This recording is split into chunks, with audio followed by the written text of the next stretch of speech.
चलिए स्टार्ट करते हैं।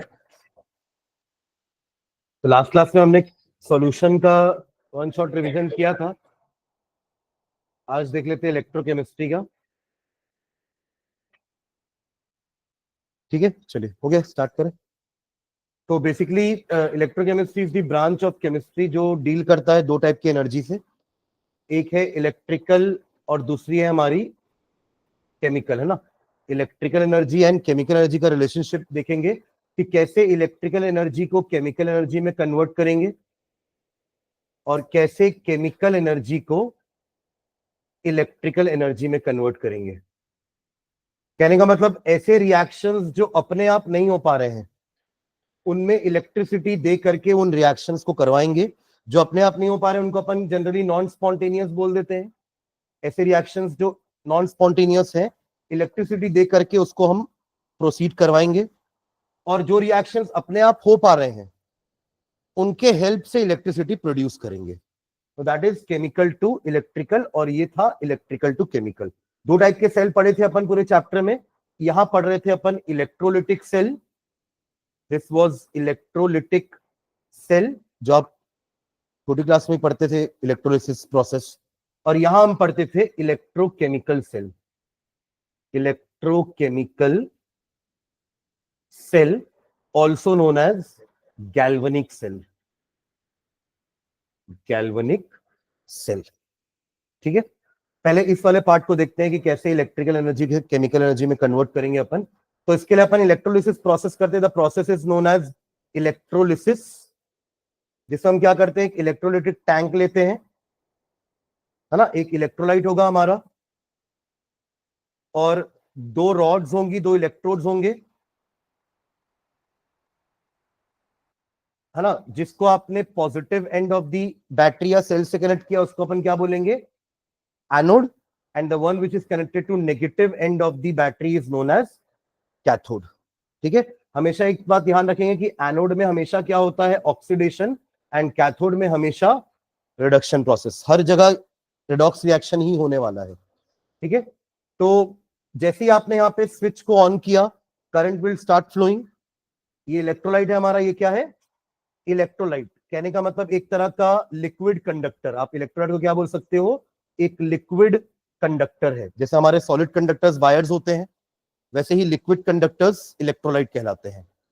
ठीक है, जो अपने आयंस में ब्रेक होते हैं। जैसे फॉर एग्जांपल अगर आपने मोल्टन NaCl लिया है तो इसके अंदर Na+ और Cl नेगेटिव होगा, Na+ और Cl नेगेटिव होगा। बट आपको अगर NaCl को कंप्लीटली कन्वर्ट करना है NaNCl2 में तो ये अपने आप नहीं होगा। That is why we said non spontaneous reaction है। आप चाहते हो कि NaCl को ब्रेक कर दे सर, Na और Cl2 में डिकम्पोज कर दें। क्या कर दें, डिकम्पोजिशन कर दें उसका। पहले कॉम्बिनेशन होकर के बनाए थे, अब डिकम्पोजिशन करने के बाद उसको अलग अलग कर रहे हैं। वाटर को भी H2 और O2 कंबाइन करके H2O बनाए थे, अब चाहते हैं कि सर तोड़ देते हैं उसको, H2 और O2 बना देते हैं। तो ये अपने आप नहीं होने वाले रिएक्शंस, इसके लिए आपको इलेक्ट्रिसिटी देनी पड़ेगी दोनों प्रोसेस के लिए। ठीक है, तो इसका लेते हैं हम क्या, इलेक्ट्रोलाइट। ये हमारा क्या होता है, इलेक्ट्रोलाइट जो अंदर लिक्विड है। तो either it can be in the form of liquid यानी कि मोल्टन फॉर्म। तो इलेक्ट्रोलाइट दो तरीके के हो सकते हैं। Electrolyte can be in the molten form जिसको अपन लिक्विड फॉर्म बोलते हैं, या तो ये हो सकते हैं अपने एक्वस फॉर्म में पानी के साथ, AQ। यही दो फॉर्म में वो इलेक्ट्रिसिटी कंडक्ट करेंगे। आप सॉलिड NaCl ले लो, it will not conduct electricity.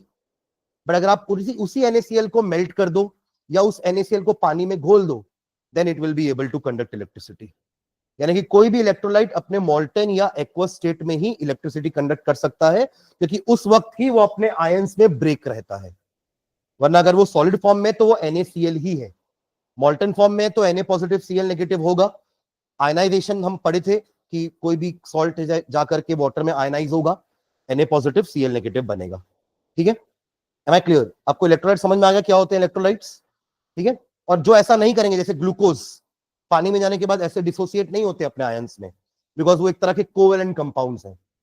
Ionic compounds ion से बने हैं तो वो डिसोसिएट होने के बाद भी आयंस बन जाएंगे, but covalent bonds will not dissociate like this. तो जितने भी हमारे एसिड्स हैं, जितने भी हमारे बेसेस हैं, जितने भी हमारे आयनिक सॉल्ट्स हैं, दे ऑल आर इलेक्ट्रोलाइट्स।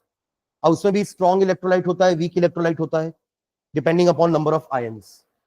अगर एक इलेक्ट्रोलाइट काफी सारे आयंस लिबरेट कर रहा है इन इट्स एक्वस सॉल्यूशन और इन द मोल्टन फॉर्म, तो आप बोलोगे एक वो स्ट्रॉन्ग इलेक्ट्रोलाइट है। और वीक इलेक्ट्रोलाइट्स के रिएक्शन एक्चुअली रिवर्स हो जाते हैं, तभी अपन एसिडिक एसिड को वीक एसिड बोलते थे, क्योंकि उसका इक्विलिब्रियम रीच हो जाता है, रिवर्सिबल प्रोसेस होता है। एक एसिडिक एसिड एसिटेट आयन और H पॉजिटिव में ब्रेक हो भी जाए तो ये लोग फिर से मिक्स होकर एसिटिक एसिड बनाना चालू कर देते हैं।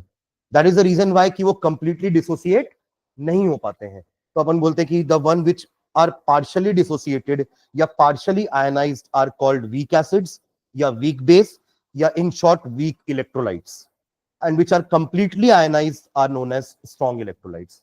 जिसका डिग्री ऑफ आयनाइजेशन हाई होगा, 1 डिग्री अल्फा पढ़े थे ना, alpha is the degree of ionization, 1 इसकी हाईएस्ट वैल्यू हो सकती है, जिसको अपन कैसे डिफाइन करते हैं, alpha is the number of molecule dissociated upon number of molecule taken. तो अगर मान लो 100 में से 99 मॉलिक्यूल डिसोसिएट हो गए हैं, यानी कि 0.99 उसका अल्फा का वैल्यू है, स्ट्रॉन्ग इलेक्ट्रोलाइट होगा ये 100%, क्योंकि उसके 100 में से 99 मॉलिक्यूल डिसोसिएट हो रहे हैं अपने आयंस में। मतलब बहुत सारे आयंस हैं, बहुत सारे आयंस मतलब बहुत सारी कंडक्टिविटी। ठीक है, चलो इलेक्ट्रोलिसिस में एक्चुअली में होता क्या है कि जैसे ही आपने यहाँ पे करंट पास कराया, इसके जो कैट आयंस हैं और जो एन आयन है ये भागेंगे किसकी तरफ, अपने अपोजिट चार्ज वाली इलेक्ट्रोड की तरफ। यानी कि कैट आयन भागेगा किसकी तरफ, कैथोड की तरफ, बिकॉज ये पॉजिटिव आयन है, ये नेगेटिव इलेक्ट्रोड है। और एन आयन कहां भागेगा, नेगेटिव आयन है, पॉजिटिव इलेक्ट्रोड की तरफ भागेगा। और यहां जाकर ये दोनों क्या होने वाले हैं, डिस्चार्ज। क्या होने वाले हैं, क्योंकि पहले से वो चार्ज थे, Na positive cation charge है, पॉजिटिव चार्ज है, and Cl negative anion negative charge है, करेक्ट। तो वहां जाके ये क्या करेंगे, अपना चार्ज लूज करना चाहेंगे, उसी प्रोसेस को तो बोलते हैं डिस्चार्ज। तो कैट आयन कैसे लूज करेगा अपना चार्ज, बाय गेनिंग 1 इलेक्ट्रॉन, क्योंकि ऑलरेडी वो Na पॉजिटिव बना ही है लूज करके, तो और लूज थोड़ी ना करेगा, और लूज करेगा तो वो और पॉजिटिव की तरफ जाता जाएगा। तो अब वो गेन करके क्या बनेगा, Na, और ये जो एन आयन है ये एक इलेक्ट्रॉन गेन करके ही तो एन आयन बना है, तो ये लूज कर देगा अपना एक इलेक्ट्रॉन और बन जाएगा Cl। Na तो चलो ठीक है अकेले रह लेगा, बट Cl अकेले नहीं रह पाएगा, तो इसको बोलते हैं अपन प्राइमरी चेंज। एक Cl एक और एक Cl के साथ ऐसे मिक्स होकर क्या बना लेगा, Cl2, इसको बोलेंगे अपन सेकेंडरी चेंज। तो एक इलेक्ट्रोड में आपको सोडियम डिपॉजिट होता हुआ नजर आएगा और एक इलेक्ट्रोड से क्लोरीन गैस निकलती हुई नजर आएगी। समझ रहे हैं क्या, ये प्रोसेस से हमने NaCl को डिकम्पोज कर दिया। जो रिएक्शन खुद पे खुद नहीं हो पा रहा था, हमने इलेक्ट्रिसिटी दे करके केमिकल एनर्जी में कन्वर्ट कर दिया। समझ रहे हैं क्या, यही हमारे होते हैं electrolytic cells. Am I clear. तो अभी मैंने एग्जांपल किसका लिया, मोल्टन NaCl का। किसका एग्जांपल लिया, मोल्टन NaCl का, जिसके पास 2 ही आयन थे, Na पॉजिटिव Cl नेगेटिव। पर अगर वही मैंने एक्वस NaCl लिया होता तो अब इसके पास 4 आयन्स हैं, पानी भी तो डिसोसिएट होगा, तो 4 आयन्स है, कौन कौन से, H plus, Na plus, OH minus, Cl minus. Cation भी 2 हैं और एन आयन भी 2। अब इनके बीच में रेस लगेगी कि कौन जाके पहले डिस्चार्ज होगा। डिस्चार्ज कोई एक ही होगा, आइदर इन दोनों में से कोई एक और इन दोनों में से कोई एक। ये दोनों कहां भागेंगे, एन आयन है तो एनोड की तरफ भागेंगे और कैट आयन है तो कैथोड की तरफ भागेंगे। तो यहां हमने 2 चीजें देखी थी कि अपन इसका क्या कैलकुलेट, क्या देखते हैं, डिस्चार्ज पोटेंशियल। क्या देखते हैं, डिस्चार्ज पोटेंशियल। जिसका डिस्चार्ज पोटेंशियल कम होता है ना, वो जाके डिपॉजिट हो जाता है। कहने का मतलब the energy required to get deposit is discharge potential, ऐसा समझो। तो जिसको कम एनर्जी लग रही डिपॉजिट होने के लिए, वो पहले हो जाएगा डिपॉजिट। तो उसके लिए हमने क्या देखा था, हम मेटल्स के लिए तो उसकी रिएक्टिविटी सीरीज देख सकते हैं। जैसे आपको पता है कि रिएक्टिविटी सीरीज में पोटेशियम सबसे ऊपर है, उसके बाद सोडियम है, क्या हो गया, नीचे नीचे आओगे तो जिंक है कहीं पर, और नीचे आओगे तो हाइड्रोजन है, और नीचे आओगे तो कॉपर है, सिल्वर है, गोल्ड है, प्लैटिनम है, करेक्ट। तो यहां से अपन बता सकते हैं कि सोडियम और हाइड्रोजन में मोर मेटालिक कौन है, सोडियम। मोर मेटालिक का मतलब कि more tendency to lose electron, not gain electron. देखिए मेटल कौन होते हैं, जो जिनकी टेंडेंसी होती है इलेक्ट्रॉन लूज करने की, they are electropositive in nature, not electronegative. हाँ, मजबूरी में करना पड़े तो अलग बात है, अदरवाइज वो हमेशा लूज ही करेंगे। मजबूरी मतलब उसके सामने कोई ज्यादा हैवी मेटल आ गया तो उसको लूज करना पड़ेगा, सॉरी गेन करना पड़ेगा। देखिए वो सामने वाला ज्यादा हैवी मेटल है तो वो लूज करेगा, तो इसको गेन करना पड़ेगा। बट अभी तो सोडियम और हाइड्रोजन में सोडियम ज्यादा मेटालिक है तो ये लूज नहीं करने वाला, सॉरी ये लूज करेगा, गेन नहीं करने वाला। तो कौन गेन करेगा? हाइड्रोजन। तो इन दोनों में कौन जीतेगा रेस? हाइड्रोजन। तो हाइड्रोजन विल गेट डिपॉजिट। तो हमारा कैथोड में रिएक्शन क्या होने वाला है? H प्लस जाएगा, इलेक्ट्रॉन गेन करेगा, क्योंकि कैथोड में हमेशा क्या होता है? Reduction, gain of electron. और क्या बन जाएगा? H। क्या हो गया ये हमारा? Primary change. ये H एक और H के साथ कंबाइन करके क्या बना लेगा? हाइड्रोजन। ये हमारा सेकेंडरी चेंज हो गया। करेक्ट। अब बात करते हैं एनायंस की। एनायंस के लिए मैंने एक ऑर्डर आप लोग को लिखवाया था कि I नेगेटिव सबसे पहले डिस्चार्ज होता है, फिर Br नेगेटिव, फिर Cl नेगेटिव, फिर OH नेगेटिव, फिर एक नाइट्रेट लिखे थे और एक सल्फ्यूरिक, ये सल्फेट आयन लिखे थे। कुछ इस टाइप के कुछ अपन 5-6 का नाम लिखे थे। इसका जो ऑर्डर है वो कैसा है कि कौन पहले डिस्चार्ज होगा। मतलब अगर मैं इन दोनों को लूंगा तो पहले कौन डिस्चार्ज होगा?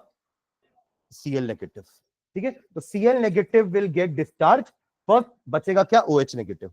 ये दोनों हो जाएंगे हमारे स्पेक्टेटर आयंस और बनेगा क्या? एक इलेक्ट्रोड में हाइड्रोजन और दूसरे इलेक्ट्रोड में क्लोरीन। यानी कि Cl नेगेटिव जाएगा किसके पास? एनोड के पास, इलेक्ट्रॉन लूज करेगा, बन जाएगा Cl। ये Cl एक और Cl के साथ मिक्स होकर क्या बना लेगा? Cl2, primary change and secondary change. Overall reaction क्या हो जाएगा पूरा? NaCl को आपने क्या लिया था? पानी में लिया था, एक्वा सॉल्यूशन। तो आपको क्या मिला? आपको मिला NaOH plus chlorine plus hydrogen, है ना। इसको अपन 10th में पढ़ते थे क्लोर एल्कली प्रोसेस के नाम से, कि आप ब्राइन सॉल्यूशन लो, इसको ब्राइन बोलते थे।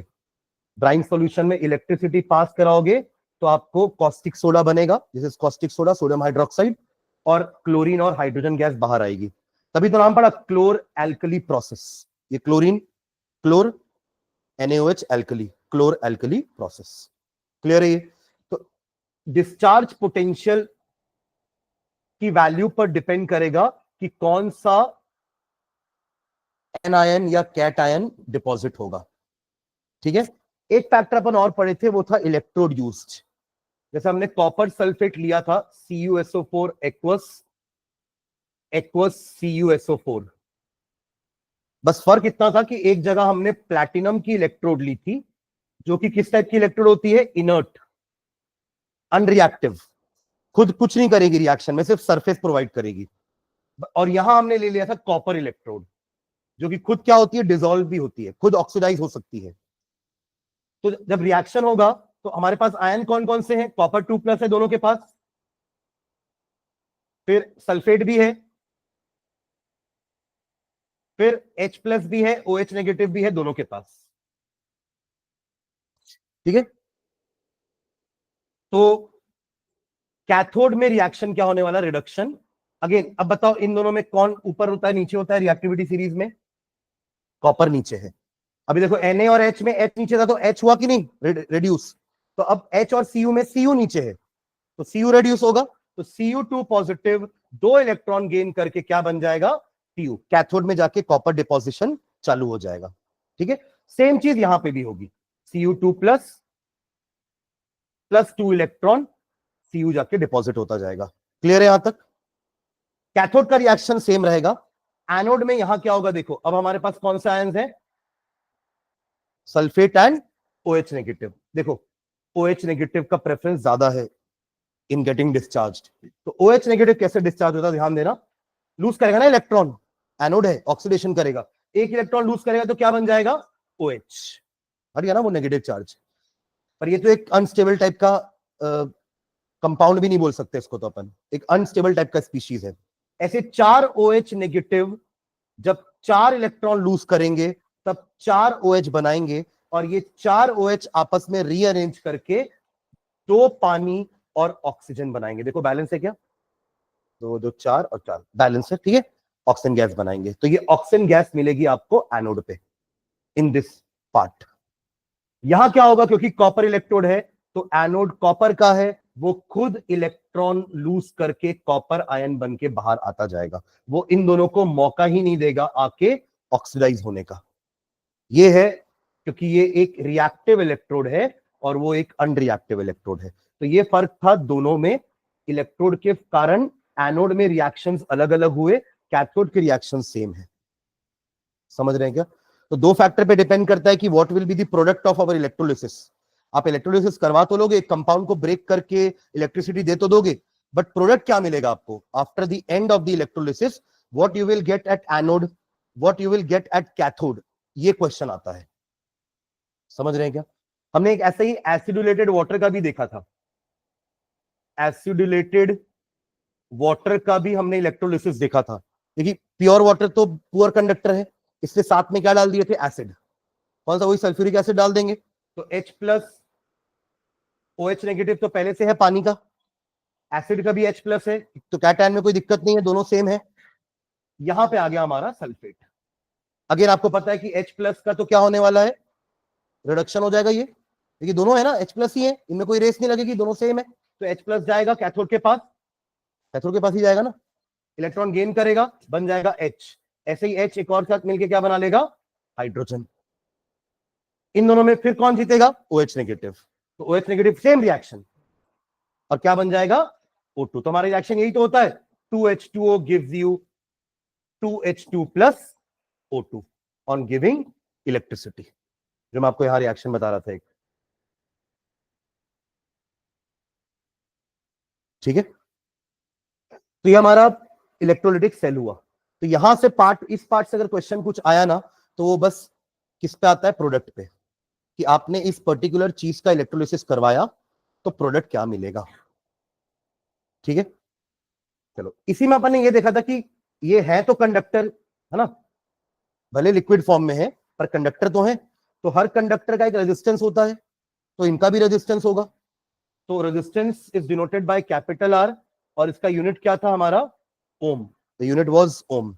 और इसका जस्ट अपोजिट क्या होता है? Conductance, denoted by G, which is the reciprocal of resistance. तो यूनिट भी उल्टा हो जाएगा, ओम इनवर्स, या ओम के सिंबल को ही उल्टा कर दो, है ना, या फिर ओम की स्पेलिंग को उल्टा कर दो, मो। ठीक है, और इसी को अपन एक और नाम क्या देते थे? सीमंस। क्या नाम देते थे? Semen, denoted by capital S। तो ये आपका कंडक्टिव, ये क्या हुआ? कंडक्टेंस। रेजिस्टेंस का रेसिप्रोकल कंडक्टेंस। फिर हम एक वर्ड और पढ़ते थे, एक और टर्मिनोलॉजी पढ़ते थे, दैट वाज रेजिस्टिविटी। वो कहां से आती थी? R directly proportional to L, R inversely proportional to area of cross section A। दोनों को कंबाइन करेंगे तो R directly proportional to L by A, और प्रोपोर्शनलिटी साइन हटाएंगे तो हमारा आ गया था rho L by A, where rho was resistivity, rho is equals to R A by L। Unit क्या बन जाएगी?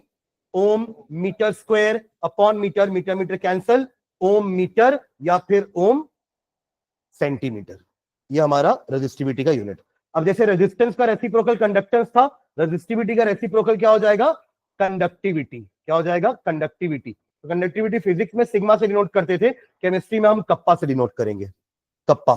ठीक है, and it is nothing but the reciprocal of resistivity. Put करते हैं value, what is resistivity? RA by L। पुट कर दो यहां पे RA बाय L, उल्टा करो तो L upon RA is kappa. 1 by R क्या होता है? G, और L बाई A को अपन ने कांस्टेंट से रिप्लेस किया था G star, where G star is known as cell constant. क्यों बोल रहे हैं सेल कांस्टेंट? क्योंकि वो एक कंडक्टिविटी सेल होता है ग्लास का, जिसका लेंथ और एरिया कांस्टेंट है। आप अपना इलेक्ट्रोलाइट लेके आओ, आप अपना इलेक्ट्रोलाइट लेके आओ, हम उस कंडक्टिविटी सेल में डालेंगे तो लेंथ और area of cross section same रहेगा। जब हम सॉलिड कंडक्टर की बात करते थे ना, तो लेंथ का मतलब उसकी वायर की लेंथ थी, और एरिया ऑफ क्रॉस सेक्शन का मतलब वायर की मोटाई थी, कितना चौड़ा है वायर। पर यहां तो लिक्विड है वो, तो लिक्विड को कहीं ना कहीं आपको फिल करना पड़ेगा किसी सेल में, तो उस सेल का नाम है कंडक्टिविटी सेल, और उसका लेंथ होता है L, उसका एरिया ऑफ क्रॉस सेक्शन है A। मतलब वो सेल कुछ इस टाइप का होगा, सिलेंड्रिकल शेप का, तो उसका एक लेंथ होगा, उसका एक एरिया ऑफ क्रॉस सेक्शन होगा, तो वो फिक्स होता है, क्योंकि वो सेल में बस आपको अपना इलेक्ट्रोलाइट डालना है, आपको रेजिस्टेंस पता चल जाएगा। कैसे पता चल जाएगा? तो उसके लिए अपन एक सेटअप देखे थे व्हीटस्टोन ब्रिज का। व्हीटस्टोन ब्रिज में एक आर्म में हम अननोन रेजिस्टेंस लगाते हैं, एक आर्म में वेरिएबल रेजिस्टेंस लगाते हैं, और दो आर्म्स में फिक्स रजिस्टर्स रहते हैं। मतलब अगर ये 4 आर्म है हमारे, आर्म मतलब मैंगो नहीं, आर्म, है ना, तो ये 4 जगहों पर 4 रेजिस्टेंस होते थे, जिसमें ये वाला रेजिस्टेंस वेरिएबल होता था, जिसको अपन वेरी करके अपने गैल्वेनोमीटर को क्या करते थे, बैलेंस कंडीशन पे लाते थे। ये हमारा अननोन रेजिस्टेंस होता था, जिसकी वैल्यू निकालने के लिए ही तो इतना सब कर रहे हैं अपन। और ये वाले हमारे दोनों रेजिस्टेंस नोन वैल्यू के फिक्स्ड वाले होते थे। इनका ratio R1/R2 is equal to R3/R4 equate करके हम अननोन रेजिस्टेंस की वैल्यू निकालते थे। तो बस यहां पे हमको क्या करना है, अब सॉलिड वायर होगा तो आप वायर यहां लगा सकते हो, लिक्विड को लगाओगे तो वो तो लिक्विड बह जाएगी। तो इससे अपन क्या करते हैं, कंडक्टिविटी सेल में अपना लिक्विड भर देंगे। तो आपको अगर NaCl का निकालना है तो आप क्या करोगे, NaCl को इसके अंदर फिल कर देंगे पूरा, इसके पास 2 वायर निकले रहेंगे, उन 2 वायर को यहां लगा देंगे आके।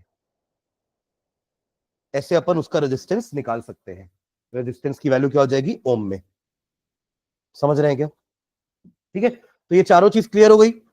4 क्वांटिटी हो गई हमारी, रेजिस्टेंस, कंडक्टेंस, रेजिस्टिविटी, कंडक्टिविटी, चारों की यूनिट। अच्छा, इसकी यूनिट नहीं बात की है ना, क्या होगी, कप्पा की यूनिट क्या हो जाएगी, 1 रेजिस्टिविटी है तो 1 ओम मीटर, यानी कि पर ओम पर मीटर, या पर ओम पर सेंटीमीटर, पर ओम पर सेंटीमीटर, या पर ओम पर मीटर, या फिर सीमन पर मीटर, या सीमन पर सेंटीमीटर, सीमन पर मीटर या सीमन पर सेंटीमीटर। में एक टॉपिक भूल गया, वो था फैराडे लॉ, है ना। आप लोग कॉपी लेके नहीं आए हो क्या, तो देख नहीं रहे हो क्या, तो बोल क्यों नहीं रहे हो सर फैराडे लॉ छूट गया? याद क्लियर है? इलेक्ट्रोलिसिस अभी पढ़ लिए तो फिर लॉ इलेक्ट्रोलिसिस का वहीं पढ़ेंगे ना। चलो इसमें वापस आएंगे, पहले लॉ पढ़ लेते हैं। फैराडे के 2 लॉ थे, those 2 laws are based on electrolysis only. पहला लॉ क्या था कि जितना देर तक आप करंट सप्लाई करोगे उतना ज्यादा अमाउंट ऑफ सब्सटेंस डिपॉजिट होता रहेगा। मतलब अगर मैं 10 मिनट तक 1 एम्पियर करंट फ्लो करवा रहा हूं अपने इलेक्ट्रोलिसिस प्रोसेस में, और आपने 15 मिनट तक करवाया, तो आपके इलेक्ट्रोड में ज्यादा सब्सटेंस डिपॉजिट होगा, क्योंकि आपने ज्यादा देर तक रिएक्शन करवाया है। सिंपल सा law, W directly proportional to Q। Q मतलब चार्ज, W मतलब वर्क डन। गजब, मैं सुनना चाह रहा था कोई तो बोलेगा वर्क डन। क्या है, मास ऑफ सब्सटेंस, कहां से आ गया यहाँ पे work done, mass of substance deposited या weight of the substance, amount of substance deposited is directly proportional to Q। इसका प्रोपोर्शनलिटी से हटाएंगे तो ZQ। Z का नाम क्या था, इलेक्ट्रोकेमिकल इक्विवेलेंट, इलेक्ट्रोकेमिकल इक्विवेलेंट। और ये मटेरियल टू मटेरियल अलग अलग रहेगा। निकालेंगे कैसे इसकी वैल्यू, आप बस एक काम कर दो, उस पर्टिकुलर इलेक्ट्रोलाइट में 1 कूलम का करंट पास कर दो, तो उसका जितना भी मास डिपॉजिट हो रहा होगा इलेक्ट्रोड में, वही उसके Z की वैल्यू होगी। समझे मैं क्या बोला? आप एक इलेक्ट्रोलाइट लो, उसमें 1 कूलम करंट पास करा दो, तो जितना भी मास ऑफ सब्सटेंस डिपॉजिट हो रहा है, that is your Z for that particular electrolyte. ठीक है, तो ऐसे अपन मास ऑफ सब्सटेंस निकाल सकते हैं कि कितना डिपॉजिट हो रहा है based on the charge it is supplying. ठीक है, फॉर एग्जांपल, अच्छा इसमें एक चीज और देखा था अपन ने कि 1 मोल ऑफ इलेक्ट्रॉन का चार्ज कितना होता है। एक इलेक्ट्रॉन का चार्ज 1.6 इंटू 10⁻⁻19 कूलम था, तो 1 मोल का मतलब कितना हो जाएगा, 6.022 इंटू 10⁻23 इलेक्ट्रॉन्स हो जाएंगे, और एक इलेक्ट्रॉन का चार्ज 1.6 इंटू 10⁻⁻19 हो जाएगा। अब जब दोनों को सॉल्व करोगे that will come out to be 96487 coulomb, जिसको अपन अप्रोक्सीमेटली 96500 कूलम लिख देते हैं, और इसी को क्या बोलते हैं, 1 फैराडे। 1 फैराडे। ये यूज कैसे होता है, इसके क्वेश्चन कैसे आते हैं, ऐसा बोल देगा कि 1 मोल MnO4 1 नेगेटिव है, इसको Mn2 प्लस में कन्वर्ट करना है, तो कितना चार्ज लगेगा। तो आप पहले दोनों का ऑक्सीडेशन नंबर देख लो कि कितना इलेक्ट्रॉन इसने खाया है तब ये बना है। तो Mn क्या है यहां पर, x माइनस 8 लिख देता हूं ना direct, x minus 8 is equal to -1, है ना, तो उधर जाएगा तो +8 +8 -1 इज +7 से +2 होने के लिए कितना माइनस करना पड़ेगा, 5, यानी कि इसने 5 इलेक्ट्रॉन खाए हैं तब जाके Mn2 प्लस बना है। समझ रहे हो क्या? तो ऐसा तो एक मॉलिक्यूल ने किया ना, आपके पास तो एवोगाड्रोस नंबर ऑफ मॉलिक्यूल है, 1 मोल। तो ऐसे आपको 5 मोल इलेक्ट्रॉन लगेंगे, यानी कि आपका आंसर क्या हो जाएगा 5 Faraday. 5 Faraday, 5 into 96,500 coulomb charge supply करना पड़ेगा, तब जाकर के 1 मोल, कौन सा आया ना ये, कौन सा आया ना ये,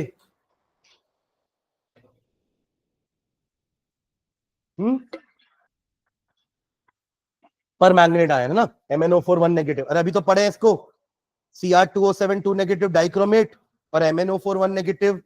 अच्छा वो चैप्टर में, वो चैप्टर का बोलेंगे, ये क्या मैग्नेट अलग हो जाएगा क्या? ठीक है, तो इस टाइप के क्वेश्चन आ सकते हैं अपने इस वाले पार्ट से। ठीक है, सेकेंड लॉ क्या था, ध्यान देंगे, फैराडे का सेकेंड लॉ। उन्होंने क्या किया था, 2 इलेक्ट्रोलाइट को सीरीज में कनेक्ट किया था। लेट से एक है हमारा कॉपर सल्फेट और दूसरा ले लेते AgNO3 सिल्वर नाइट्रेट। दोनों को सीरीज में कनेक्ट कर दिए। सीरीज में कनेक्ट करने का मतलब क्या है कि दोनों में करंट सेम जा रहा है ना, दोनों में करंट क्या जा रहा है, सेम जा रहा है, क्योंकि हमें पता है सीरीज में करंट सेम होता है। तो इसका मतलब ये नहीं कि दोनों में अमाउंट ऑफ सब्सटेंस डिपॉजिट भी सेम होगा, क्योंकि दोनों का वैलेंसी अलग अलग है। आप इमेजिन करिए, कॉपर 2 पॉजिटिव 2 इलेक्ट्रॉन गेन करेगा तब जाकर के एक कॉपर एटम बनता है, जबकि सिल्वर आयन ये काम 1 इलेक्ट्रॉन गेन करके ही कर लेता है। Am I clear? अरे हाँ ना। और अगर मैं 1 मोल की बात करूं, तो 1 मोल कॉपर 2 आयन 2 मोल इलेक्ट्रॉन खाएगा, तब जाकर के 1 मोल कॉपर बनाएगा, यानी कि 63.5 ग्राम ये इसका एटॉमिक मास होता है कॉपर का। 63.5 is the atomic mass of copper. तो मोलर मास कितना हो जाता है, AMU की जगह ग्राम लगा दो, 1 मोल का मास इतना। मतलब अब सोचिए कि 2 मोल 2 फैराडे चार्ज देने पर कितना कॉपर डिपॉजिट हुआ, 63.5 ग्राम। और वही उतना ही अगर आपने यहां दे दिया होता, तो यहां पे आपका 216 ग्राम सिल्वर डिपॉजिट हो जाता, क्योंकि सिल्वर का मोलर मास होता है 108 ग्राम। तो 2 मोल हो रहा है ना, कितना हो रहा है, 2 मोल हो रहा है। तो देखो आपने करंट सेम दिया बट डिपोजिशन बराबर नहीं है, डिपोजिशन बराबर, it all depends upon their valency, कि कितने इलेक्ट्रॉन वो लोग गेन कर रहे हैं। तो लॉ ये था कि the ratio of weight deposited, the ratio of weight deposited, समझ में आ रहा क्या लिखा है, weight of copper deposited upon weight of silver deposited is equal to their equivalent weight of copper upon equivalent weight of silver। जहां पे equivalent weight का मतलब क्या होता है, equivalent weight is atomic mass upon valency। जैसे silver का क्या हो जाएगा 108 upon 1, ये सिल्वर का equivalent weight है 108, और कॉपर का कितना हो जाएगा 63.5 अपॉन 2। देखो ना, उसने 2 इलेक्ट्रॉन गेन किए हैं, पर सिल्वर तो एक ही करता है, यहां आपने 2 करवाया है उसको, वरना अगर आप इसको बैलेंस देखोगे तो वो तो सिंगल में भी बैलेंस है ना। अरे हाँ है ना। तो इसका इक्विवेलेंट वेट 108 हो गया और कॉपर का इक्विवेलेंट वेट 31.75 हो गया। Am I clear? तो ये हमारा सेकेंड लॉ है इलेक्ट्रोलिसिस का। तो इसका एक क्वेश्चन हमने किया है क्लास में कि आपने कॉपर सल्फेट और सिल्वर नाइट्रेट ही लिया था, सीरीज में लगाए थे, और मेरे ख्याल से 2-2.5 एम्पियर करंट फ्लो करवाए थे, है ना, और तब तक फ्लो करवाए थे जब तक सिल्वर का एक पर्टिकुलर मास डिपॉजिट ना हो जाए, वो वैल्यू कुछ एक थी कि इतना ग्राम सिल्वर डिपॉजिट हो जाए, तब तक अपन वो करंट पास कराते रहेंगे। क्वेश्चन इतना ही था। अब निकालना क्या था, सुनना, पूछ रहा था कि कितने देर तक करंट पास कराना पड़ेगा और ऐसा करने पर कॉपर कितना डिपॉजिट हो जाएगा। क्वेश्चन में सिल्वर डिपॉजिशन दिया है कि आप 2.5 एम्पियर करंट दे रहे हो, तब तक देना है जब तक कि सिल्वर इतना ग्राम डिपॉजिट ना हो जाए, वो वैल्यू भी दी हुई है। पूछा गया है कि कितना देर तक करंट दोगे, करंट की वैल्यू तो दी है 2.5 एम्पियर, कितना देर तक करंट दोगे और उतना देर करंट देने पर कॉपर कितना डिपॉजिट होगा, तो वो हमारा सेकेंड लॉ से निकल जाएगा। तो फर्स्ट लॉ ये, पहले अपन क्या करेंगे कि जितना हमें सिल्वर का मास दिया है उसके हिसाब से चार्ज कितना लेगा सिल्वर, ये निकालेंगे। कैसे निकालेंगे कि सिल्वर एक है 96,500 कूलम, चार्ज लेने पर सिल्वर 108 ग्राम बनता है, यहां आया ना, ये समझ में आया आपको लाइन। 1 मोल इलेक्ट्रॉन गेन करने पर ये 1 मोल बनेगा ना, 1 मोल का मास कितना हो जाएगा 108 ग्राम। तो 96,500 कूलम से इतना ग्राम सिल्वर बनता है। तो 1 कूलम से कितना बनेगा 108 अपॉन 96,500 ग्राम। तो हमको दिया कितना है, जो भी क्वेश्चन में दिया था उतना ग्राम के हिसाब से कूलम निकल जाएगा। एक बार चार्ज निकल गया, करंट आपके पास है, तो टाइम निकल जाएगा। कैसे? I is equals to Q by T. तो इससे हम टाइम निकाल लेंगे, ठीक है। और कॉपर डिपोजिशन निकालने के लिए हम ये फॉर्मूला यूज कर सकते हैं। समझ रहे हैं? ऊपर आ जाएगा कॉपर का इक्विवेलेंट वेट विच इज 31.75 और नीचे आ जाएगा एजी का equivalent weight which is 108। Am I clear? ठीक है, तो ये हमारा फैराडे का लॉ था। चलो कमिंग बैक टू वो रेजिस्टिविटी वाला टॉपिक। तो रेजिस्टेंस हो गया, कंडक्टेंस हो गया, रेजिस्टिविटी हो गई, कंडक्टिविटी हो गई। इतनी चार चीजें तो हम फिजिक्स में भी पढ़ते थे सॉलिड कंडक्टर के लिए, बट लिक्विड कंडक्टर के लिए एक चीज और अपन एक्स्ट्रा पढ़ते हैं, वो होता है कंसंट्रेशन। उस लिक्विड का कुछ ना कुछ कंसंट्रेशन होता है मोल पर लीटर में, इसलिए यहां पे एक एडिशनल टर्म पढ़ रहे थे, that was molar conductivity denoted by lambda M. Molar conductivity which is nothing but conductivity upon concentration. Conductivity upon concentration. Conductivity का यूनिट क्या था? सीमन पर सेंटीमीटर, और कंसंट्रेशन का यूनिट क्या होता है? मोल पर लीटर। तो ये लीटर और सेंटीमीटर अलग अलग हो जा रहे हैं, लेकिन लीटर और सेंटीमीटर क्यूब में आप एक रिलेशनशिप निकाल सकते हो। हम यहां पुटअप करके इसको चेंज कर देंगे। तो क्या होता है रिलेशनशिप? देखो 1 मीटर क्यूब का मतलब 1000 लीटर होता है, तो इसको सेंटीमीटर में कन्वर्ट करते हैं। 1 मीटर की जगह मैं लिख देता हूं 100 सेंटीमीटर, पूरा क्यूब कर देते हैं, इज इक्वल्स टू 1000 लीटर। तो 100 into 100 into 100 centimetre cube is equals to 1000 litres. आ रहा समझ में? ये 3 जीरो कैंसिल, ये 3 जीरो कैंसिल, क्या बचा? 1 लीटर बराबर 1000 सेंटीमीटर क्यूब। ये रिलेशनशिप होता है लीटर और सेंटीमीटर क्यूब का। तो हम इसको लीटर में नहीं रहने देंगे, इसको सेंटीमीटर क्यूब में कन्वर्ट कर देंगे। तो यूनिट देखो क्या बनेगी, ऊपर है सीमन पर सेंटीमीटर और नीचे है मोल। इसको भी पूरा वो कर देते हैं, एक सेकेंड। सीमन पर सेंटीमीटर और नीचे है mole upon 1000 centimetre cube.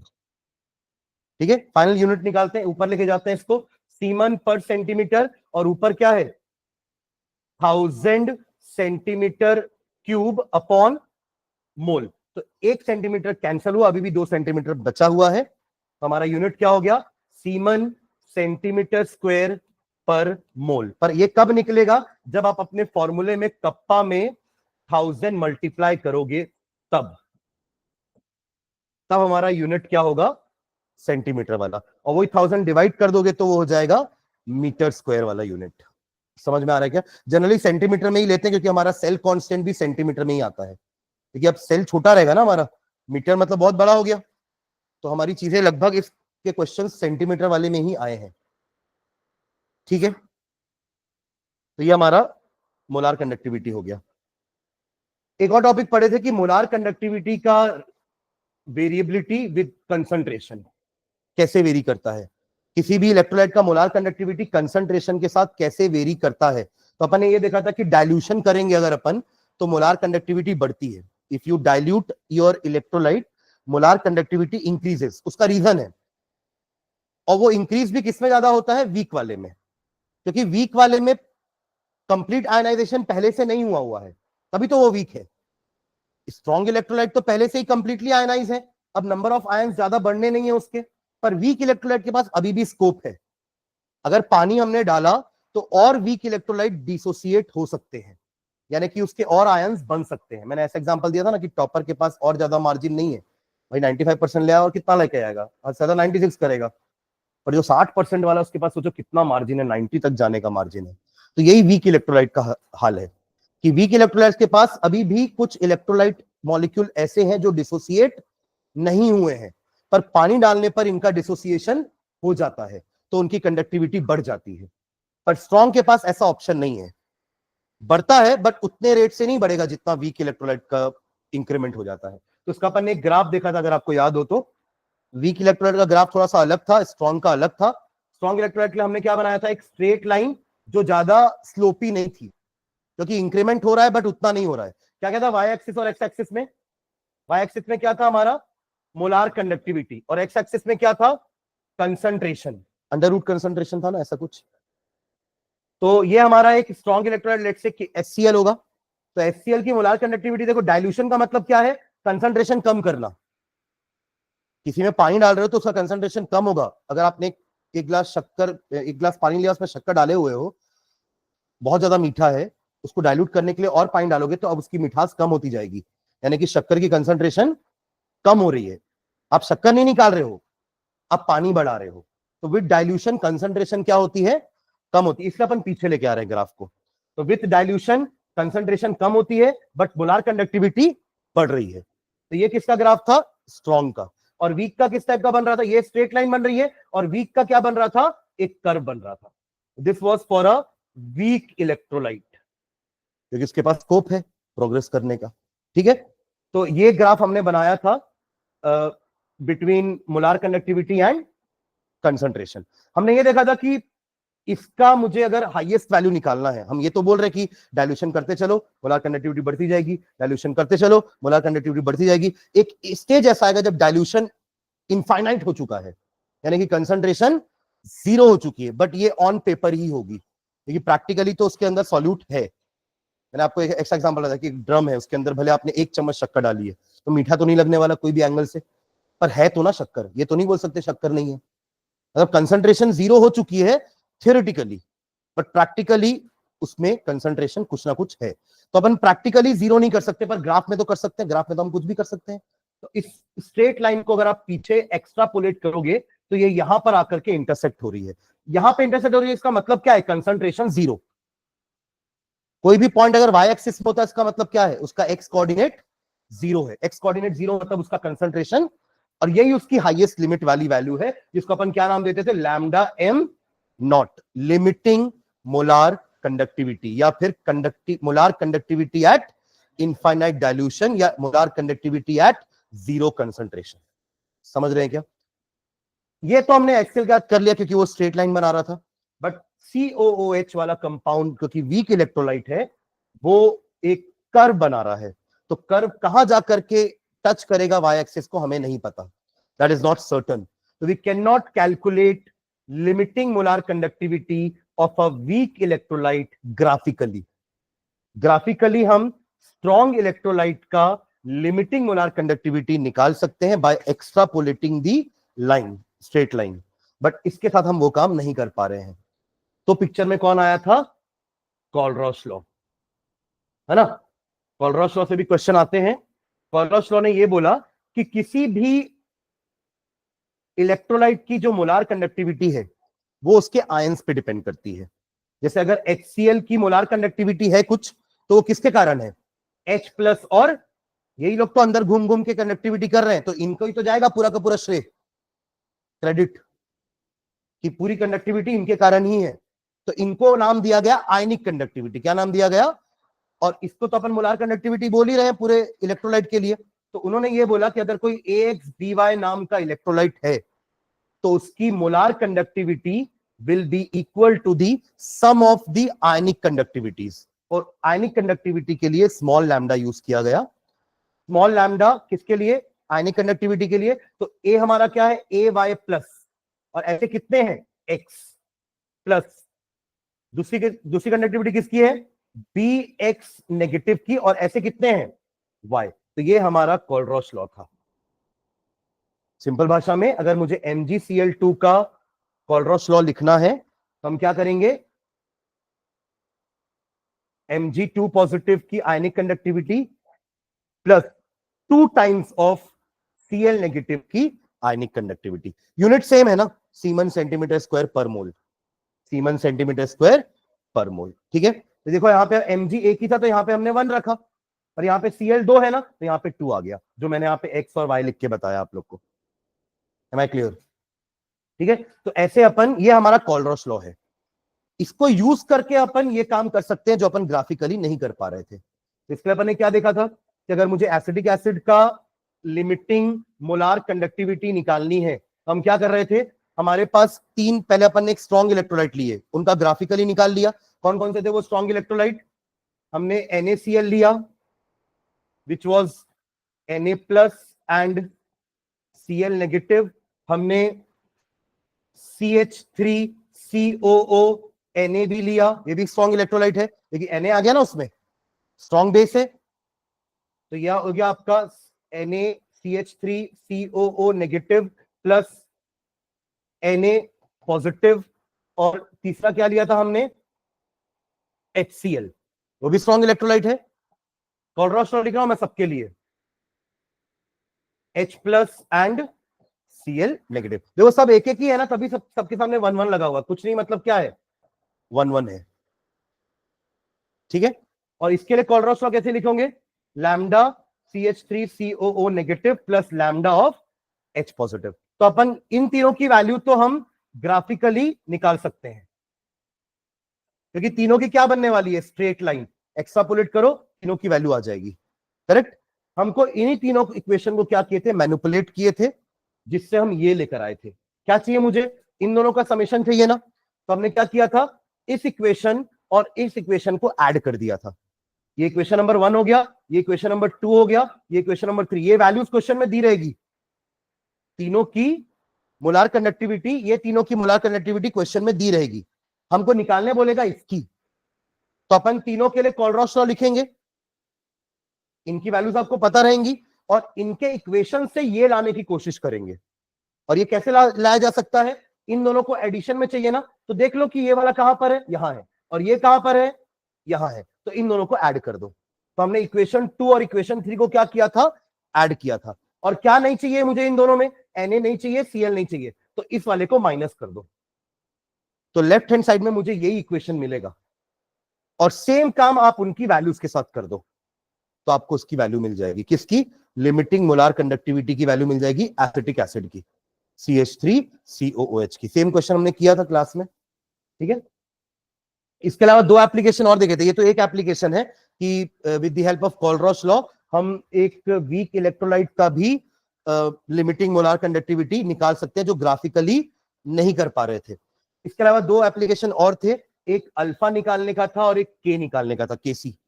Alpha निकालने का फॉर्मूला क्या था, del M upon del M not, sorry lambda M upon lambda M not, और केसी का निकालने का फॉर्मूला क्या होता है, C alpha square upon 1 minus alpha. C alpha था क्या ऊपर, नहीं नहीं ठीक है, सी अल्फा स्क्वायर अपॉन, वो ऊपर सी स्क्वायर अल्फा स्क्वायर होता है, एक एक सी कैंसिल हो चुका है, तो C alpha square upon 1 minus alpha. तो ये 3 चीजें हम निकाल सकते हैं कोलरॉस लॉ से। ये कोलरॉस लॉ का क्या था, एप्लीकेशन, ठीक है। तो इतना हमारा फर्स्ट पार्ट था चैप्टर का, that was electrical to chemical, ठीक है। Coming on to second part, chemical to electrical, जिसमें अपन ने क्या पढ़े थे, इलेक्ट्रोकेमिकल सेल, जिसमें एक तरफ हम, इसमें क्या होता है हमारा रिडॉक्स रिएक्शन, तो यहां पे भी हो रहा है, बट पहले हो रहा था डायरेक्ट रिडॉक्स रिएक्शन, एक ही बीकर में दोनों, बट यहां पे क्या होगा, एक बीकर में होगा ऑक्सीडेशन, सही लिख रहा हूं, लेफ्ट वाले में ऑक्सीडेशन होगा और राइट वाले में रिडक्शन, लेफ्ट वाले में एनोड होगा और राइट वाला क्या होगा हमारा, कैथोड होगा। यहां पे अलग इलेक्ट्रोड डिप्ड होगी इन अलग इलेक्ट्रोलाइट, और यहां पे अलग इलेक्ट्रोड डिप्ड होगी इन अलग इलेक्ट्रोलाइट। सेम भी कर सकते हो बट कंसंट्रेशन अलग अलग होना चाहिए, तभी तो पोटेंशियल डिफरेंस मेंटेन हो पाएगा ना। अगर आप दोनों जगह जिंक और जिंक सल्फेट ले सकते हो, नो डाउट, बट कंसंट्रेशन दोनों की फिर सेम नहीं होनी चाहिए। यहाँ का सॉल्यूशन जिंक सल्फेट का अलग कंसंट्रेशन का होना चाहिए, लेट्स से 1 m, तो यहाँ का अलग होना चाहिए लेट्स से 3 m, तब तो कंसंट्रेशन का डिफरेंस आएगा और पोटेंशियल डिफरेंस और करंट फ्लो होगा ना, ठीक है। तो ये आपके 2 इलेक्ट्रोड्स हो गए, इनको बाहर से अपन वायर के थ्रू कनेक्ट कर देंगे, पोटेंशियोमीटर लगा देंगे बाहर, और अंदर क्या था, सॉल्ट ब्रिज, जहां पे कोई न्यूट्रल सॉल्यूशन का पेस्ट रहेगा, जिसका 2 काम था, दोनों तरफ इलेक्ट्रिकल न्यूट्रलिटी मेंटेन करना, और दूसरा काम था कि सर्किट कंप्लीट करना, क्योंकि आउटर सर्किट तो वायर ने कंप्लीट कर दिया है, इनर सर्किट क्योंकि अब ये दोनों अलग अलग बीकर में है, तो इनर सर्किट के लिए अपन क्या लगा रहे हैं, सॉल्ट ब्रिज, ठीक है। तो ये salt bridge inner circuit complete कर रहा है, तो 2 काम है, न्यूट्रलिटी मेंटेन करना एंड दूसरा सर्किट कंप्लीट करना, ठीक है। तो जब ये ऐसा होगा ना, तो करंट फ्लो करना चालू करेगा। हो क्या रहा है, यहां पर एनोड है, ऑक्सीडेशन होगा, जिंक और कॉपर लिया था हमने, है ना, copper sulphate in dipped in, sorry copper dipped in copper sulphate, zinc dipped in zinc sulphate. तो जिंक से इलेक्ट्रॉन लूज होकर के ये Zn2 पॉजिटिव बन रहा था, 2 इलेक्ट्रॉन यहीं पे लूज कर रहा था वो, फिर एक और जिंक बाहर आएगा, Zn2 पॉजिटिव बन के 2 इलेक्ट्रॉन लूज करेगा, तो ये एक नेगेटिव पोल बन रहा था। पिछले केस में एनोड वाज पॉजिटिव पोल, यहां पर anode is a negative pole. Electron यहां से ट्रैवल करके यहां आएगा, है ना, यहां पे कॉपर आयंस होंगे, ये कॉपर आयन, अभी वहां पे रिएक्शन क्या हुआ है, Zn2 पॉजिटिव 2 इलेक्ट्रॉन दिया, यहां क्या होगा रिएक्शन, कॉपर 2 पॉजिटिव वही 2 इलेक्ट्रॉन गेन करके क्या बनाएगा, कॉपर। ओवरऑल रिएक्शन क्या हो जाएगा, Zn plus Cu2 plus gives you Zn2 plus plus Cu। ये वही तो है हमारा reaction, zinc plus copper sulphate is zinc sulphate plus copper, displacement reaction. समझ रहे हैं क्या? तो यही हमारा इलेक्ट्रोकेमिकल सेल था। इस सेल को अपन ने नाम क्या दिया था, डेनियल सेल, है ना। सेल का नाम क्या था, डेनियल सेल। ठीक है, यहां से इसका ईएमएफ निकल जाएगा। आप यहां पे अगर पोटेंशियोमीटर लगा दोगे तो आपको इस सेल का ईएमएफ पता चल जाएगा। क्लियर है ये? ठीक है, तो ऐसा ही हमने और भी सेल देखा था, कॉपर और सिल्वर का भी। तो कॉपर सिल्वर सेल में क्या हुआ था, कॉपर इधर आ गया था, सिल्वर इधर चला गया था। उसका रीजन क्या था कि कॉपर और सिल्वर में जो रिडक्शन पोटेंशियल की वैल्यू है उसमें सिल्वर की रिडक्शन पोटेंशियल ज्यादा होती है। जिसका रिडक्शन पोटेंशियल ज्यादा है वो क्या होता है, रेड्यूस। ये अपन आगे पढ़ेंगे अभी, क्योंकि अपन इंडिविजुअल का इलेक्ट्रोड पोटेंशियल निकालते थे, तब तो सेल का पोटेंशियल निकालोगे ना। उसके अपन क्या यूज करते थे, SHE, स्टैंडर्ड हाइड्रोजन इलेक्ट्रोड, जिसका इलेक्ट्रोड पोटेंशियल क्या होता है, 0 वोल्ट। तो आप अपने किसी भी इलेक्ट्रोड को हाइड्रोजन इलेक्ट्रोड का कनेक्ट करोगे तो आपको उस पर्टिकुलर इलेक्ट्रोड का इलेक्ट्रोड पोटेंशियल मिल जाएगा। समझ रहे मैं क्या बोल रहा हूं? मतलब फॉर एग्जांपल अगर हमने जिंक को हाइड्रोजन के साथ कनेक्ट कर दिया तो यहां पे आपको एक वैल्यू मिल जाएगी, ठीक है, और वो वैल्यू कितनी होगी, 0.76 वोल्ट प्लस में, क्योंकि ऑक्सीडेशन हुआ है। पर हम टेबल जो एक हमारे पास है इलेक्ट्रोकेमिकल सीरीज, उसमें वैल्यूज किसमें लिखी हुई है, रिडक्शन पोटेंशियल के टर्म्स में। तो वहां वैल्यू लिखी रहेगी कितनी, -0.76 वोल्ट, क्योंकि वो रिडक्शन पोटेंशियल है। पर जिंक का हाइड्रोजन के रेस्पेक्ट में क्या होगा, ऑक्सीडेशन। हाइड्रोजन का रिडक्शन होगा, जिंक का ऑक्सीडेशन होगा। वही अगर आप कॉपर ले लोगे ना, तो कॉपर का हाइड्रोजन के रेस्पेक्ट में रिडक्शन होता है।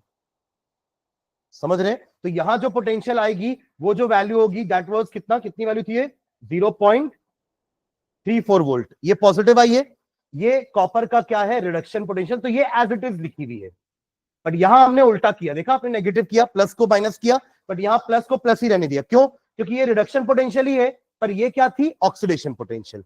तो ऑक्सीडेशन पोटेंशियल और रिडक्शन पोटेंशियल एक दूसरे के इनवर्स हो जाएंगे, नेगेटिव पॉजिटिव।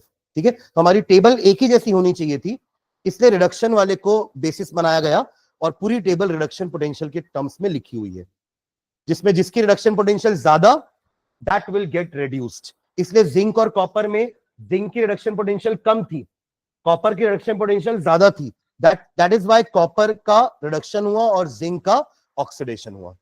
वही अगर अपन बात करेंगे कॉपर और हाइड्रोजन की, तो कॉपर की 0.34 है और हाइड्रोजन की 0 है। इसलिए कॉपर और हाइड्रोजन में किसका रिडक्शन हुआ, कॉपर का, हाइड्रोजन का नहीं।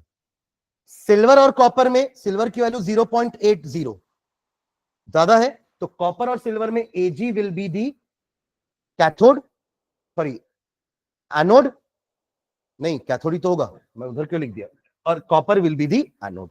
ठीक है, लेकिन इसकी वैल्यू ज्यादा है ना 0.80, तो इट विल गेट रिड्यूस, और रिडक्शन किसमें होता है, कैथोड में।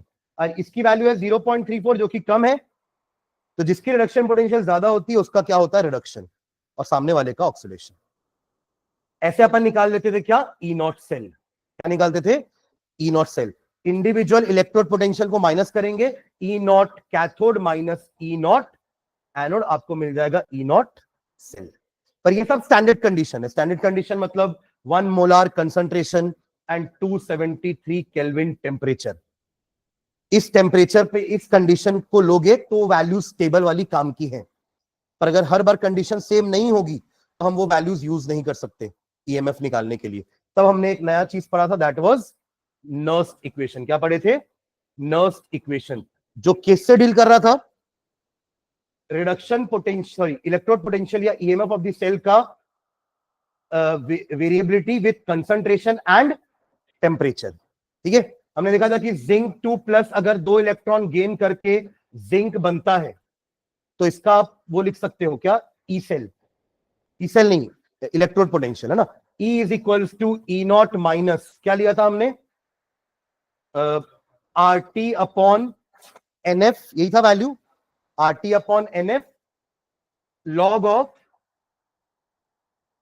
या LN ले लो अभी, ln Zn अपॉन Zn2+, ऐसा कुछ आया था जिसमें Zn की कंसंट्रेशन अपन क्या ले लेते 1। तो हमारा इंडिविजुअल इलेक्ट्रोड का पोटेंशियल क्या आएगा, E is equals to E not minus RT upon NF ln 1 upon Zn2+ का कंसंट्रेशन। सुन रहे हैं क्या? ऐसा ही सेम आप कॉपर के साथ भी कर सकते हो। तो क्या होगा कॉपर का, E is equals to E not minus RT upon NF ln 1 upon Cu2+। और हमें पता है ये आपका एनोड होता है, ये होता है कैथोड। आपको ई सेल निकालना होगा तो क्या करोगे, ई कैथोड माइनस ई एनोड। अब जब दोनों को सॉल्व करोगे तो हमारा ई सेल कितना आ गया था, E not cell minus RT upon NF ln Zn2+ upon Cu2+ का कंसंट्रेशन। ये हमारा फाइनल इक्वेशन बना था, जिसमें ln को अपन रिप्लेस करेंगे लॉग से, तो 2.303 यहां मल्टीप्लाई हो जाएगा। और इसके पूरी वैल्यूज को अगर अपन वैल्यूज डालेंगे कि आर की वैल्यू डाल दी है अपन ने, है ना, आर की वैल्यू डाल दिए, टी को वही ले लिए 298 केल्विन। मैं वहां 273 लिख दिया था क्या, 298 होगा ना, ये चेक करो एक बार। तो कब बताते,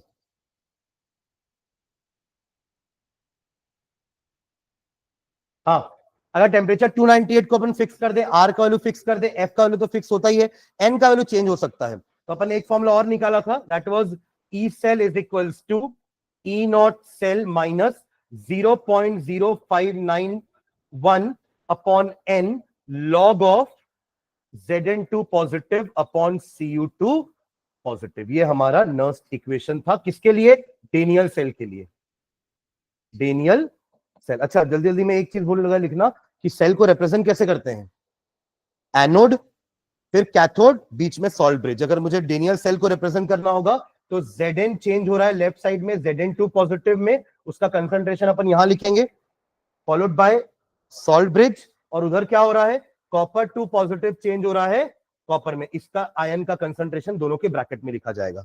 अगर ये 1m है तो स्टैंडर्ड कंडीशन है, और 1m नहीं है, उससे कम है या उससे ज्यादा है तो नॉन स्टैंडर्ड कंडीशन। तब नर्स्ट इक्वेशन पिक्चर में आ जाएगा। ठीक है, तब वो वैल्यूज यही तो लिखना है अपन को, ये जो वैल्यूज यहां लिखी रहेगी ना ब्रैकेट में, if it is other than 1 तो वो वैल्यूज यही दिखाएंगी ऊपर नीचे, लॉग लेंगे उसका, ये वाली वैल्यू याद रखेंगे। ई नॉट सेल तो आप निकाल लोगे, E naught cathode minus E naught anode which is 1.1। Daniell cell के लिए कितना होता है 1.1। कैसे कैसे 1.1 हुआ, 0.34 माइनस ऑफ माइनस प्लस 0.76, तो ये 1.1 आता है आंसर। ठीक है, तो ये हमारा नर्स्ट इक्वेशन था। तो कोई भी इक्वेशन देख करके हम नर्स्ट इक्वेशन लिख सकते हैं। सुन रहे हैं क्या? जैसे मैं अगर आपको कॉपर और सिल्वर का भी बताऊं तो कॉपर और सिल्वर में कैथोड कौन होगा, कॉपर और सिल्वर में कैथोड कौन होगा, सिल्वर। कॉपर एनोड होगा भाई, कॉपर कहीं तो कॉपर को जीतने दो। तो कॉपर और सिल्वर में copper will be the anode. देखो एक बार रिएक्शन ये वाला Cu2+ एंड Ag बैलेंस नहीं है ना, अभी क्या करेंगे बैलेंस करने के लिए, क्योंकि इसने 2 इलेक्ट्रॉन गेन करना है पर ये तो एक ही, ये 2 लूज कर रहा है ना, पर ये तो एक ही गेन कर रहा है। यहां पर 2 आ जाएगा और यहां पर 2 आ जाएगा, अभी सही है। ठीक है, मतलब आपको ऐसे सिल्वर सिल्वर एक एक दिख रहा होगा, कॉपर कॉपर एक एक दिख रहा होगा, बट चार्जेस बैलेंस नहीं थे, अब चार्जेस भी बैलेंस हो चुके हैं। ठीक है, अब इसका अगर मुझे नर्स्ट लिखना है तो क्या कैसे लिखेंगे इसका Nernst, E cell is equals to E not cell, E not cell निकाल सकते हैं, वैल्यू दी रहेगी, किसकी वैल्यू दी रहेगी, ई नॉट कॉपर 2+ से कॉपर की वैल्यू दी रहेगी आपको 0.34 volt, and E not Ag+ से Ag की वैल्यू आपको दी रहेगी 0.80 वोल्ट। इनको माइनस करके आप ई नॉट सेल निकाल लेना, माइनस 0.0591 अपॉन 2 लॉग ऑफ क्या, ऊपर क्या आएगा Cu2+ का concentration divided by Ag positive का कंसंट्रेशन का स्क्वायर। ये बताने के लिए, स्क्वायर बताने के लिए एग्जांपल लिया था मैं, लेकिन वहां तो दोनों में 1 1 ही था ना, तो ये बताना था मुझे कि ये स्क्वायर हो जाता है। अगर वहां पे कुछ कोफिशिएंट होगा तो वो पावर में चलेगा, जस्ट लाइक जैसे अपन केसी निकालते थे, है ना। कोई इक्वेशन अगर मेरा इक्विलिब्रियम में है AA plus BB equilibrium with CC plus DD, तो अपन इसके लिए केसी कैसे निकालते थे, प्रोडक्ट का कंसंट्रेशन का पावर उसका स्टोइकोमेट्रिक कोफिशिएंट, प्रोडक्ट का कंसंट्रेशन का पावर उसका stoichiometric coefficient divided by reactant का कंसंट्रेशन का पावर उसका स्टोइकोमेट्रिक कोफिशिएंट इनटू रिएक्टेंट का कंसंट्रेशन का पावर उसका स्टोइकोमेट्रिक कोफिशिएंट। ऐसे निकालते थे केसी। आगे जाके इसको केसी से तो रिप्लेस करने वाले हैं अपन। अपना अगला topic relationship between E cell and KC. क्या कर दिए थे, इसी इक्वेशन में ई सेल को 0 कर दिए थे, है ना, इसको रिप्लेस कर दिए थे केसी से। तो हमारा इक्वेशन क्या बन गया, E not cell is equals to 0.0591 upon N log of KC. दिख रहा है ये इक्वेशन कहीं पे कॉपी में? ठीक है, इससे हमारा केसी का वैल्यू भी हम निकाल सकते हैं। ई नॉट का वैल्यू क्वेश्चन में दिया रहेगा, आप केसी निकाल सकते हो एंटी लॉग करके। समझ रहे हैं क्या? अरे हाँ, है ना। लास्ट टॉपिक देखे थे गिब्स का, कि Gibbs free energy del G R क्या होता है, it is minus N F E cell, N F E cell, क्योंकि ये वर्क डन होता है ना। वर्क डन यहाँ पे कौन सा टाइप का वर्क डन है, electrical work done. Electrical work done is nothing but the charge and the potential difference, E cell. तो ये ई सेल का वैल्यू आप वहां से पुट कर दोगे तो केसी का भी एक इक्वेशन निकाले थे। क्या था इक्वेशन बताओ, केसी और डेल जी का लास्ट इक्वेशन होगा, देखो, del G is equals to minus 2.303 RT log of KC. तो इससे अपन डेल जी और केसी के बीच का भी रिलेशनशिप निकाल सकते हैं। डेल जी निकालना होगा तो केसी दिया रहेगा, तब लॉग निकालोगे, और केसी निकालना होगा तो डेल जी दिया रहेगा, तब एंटी लॉग निकालना पड़ेगा। समझ रहे हैं क्या? एक टॉपिक लास्ट का बस बच गया, वो था हमारा, हाँ, वो बैटरी। तो उसमें भी दो ही इंपॉर्टेंट है हमारे, एक ड्राई सेल और एक, हाँ नहीं, तीन इंपॉर्टेंट, सॉरी। एक तो ड्राई सेल हो गया, एक हमारा वो गाड़ी वाला हो गया लेड एसिड, उसमें चार्जिंग डिस्चार्जिंग वाला भी इक्वेशन लिखा था हमने, और एक और इंपॉर्टेंट है फ्यूल सेल। फ्यूल सेल ज्यादा इंपॉर्टेंट है इन दोनों से, हाँ, क्योंकि पानी बनता है, वो इकोनॉमिकल है, वो इको फ्रेंडली है, पॉल्यूशन फ्री है, इसलिए वो ज्यादा इंपॉर्टेंट है ना, जो अपोलो स्पेस प्रोग्राम में यूज हुआ था। ठीक है, और एक टॉपिक और था, कोरोजन।